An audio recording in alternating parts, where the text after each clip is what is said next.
আসসালামু আলাইকুম রহমতুল্লাহ বারাকাতুহু। রহমতি রহমান চলে আসলাম আমাদের একটা ভিডিও নিয়ে।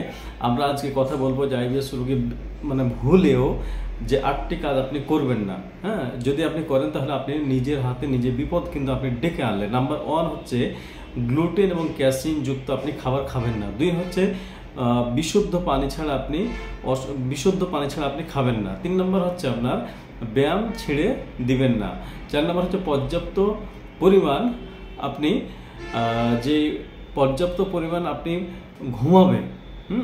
আর পর্যাপ্ত পরিমাণ না ঘুমালে কিন্তু আপনার সমস্যা তৈরি হবে। 6 নম্বর যে কাজটা করতে হবে আপনি ভুলে করবেন না, সেটা হচ্ছে যৌবনের প্রতি আপনি অত্যাচার করবেন না। 7 নম্বর নেশাদার দ্রব্য আপনি খাবেন না। 8 নম্বর হচ্ছে আপনি নেগেটিভ আপনি চিন্তা করবেন না।